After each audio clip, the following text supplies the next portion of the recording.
আসসালামু আলাইকুম। মহান আল্লাহর নামে শুরু করতেছি, যিনি অত্যন্ত দয়ালু এবং করুণাময়। আজকে আল্লাহর অশেষ রহমতে আজকে আরেকটি গাড়ি বিক্রি করলাম। গাড়ির registration number Dhaka metro 9 BCL 9481। আসসালামু আলাইকুম ভাই। ভাই ভালো আছেন? ভাই আপনি আমার ভিডিও দেখে কোথা থেকে আসছেন? ভাই কুমিল্লা থেকে আসছি।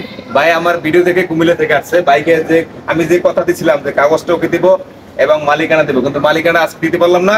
আমরা স্ট্যাম্পে লিখে দিলাম নাকি মালিকানা, বাকিটা রোববার দিন আপনাকে দিয়ে দেবো ইনশাল্লাহ। আর আপনি আমার এখানে আসছেন, যাই হোক আপনার সাথে যদি কোনো কথাবার্তা বলে থাকি, কোনো খারাপ কিছু লেগে থাকলে, আমার সবার কিছু বলা থাকলে অবশ্যই বলতে পারেন। ঠিক আছে, ভাইয়ের কাছে আসবেন আপনারা। ভাইয়ের ব্যবহার ইনশাল্লাহ খুব ভালো, আর কথার কাজে সবকিছু ঠিক আছে। ইনশাল্লাহ সবাই দোয়া করবেন আমার জন্য, ভাইয়ের জন্য। যাই হোক, আবারও বিশ্বাস মনোজের পক্ষ থেকে সেকে অভিনন্দন জানিয়ে আবার শেষ করতে চাই। তার মাঝে আমি আবার অন্তরস্থল থেকে ভাইয়ের জন্য দোয়া করতে চাই। ভাই আজকে একটা গাড়ি হলো, ভাই যেন এই গাড়ি থেকে আরো 2-4টে গাড়ি করতে পারে, সেই দোয়া থাকবে। আর যারা ভিডিওটা দেখবেন অবশ্যই ভাইয়ের জন্য দোয়া করবেন, যার জন্য ভাই এই গাড়ি থেকে আর 2-4টে গাড়ি করতে পারে, সেই দোয়াই রইল। এইগুলো আজকে আমার ভিডিও শেষ করলাম। সবাই ভালো থাকবেন। আসসালামু আলাইকুম।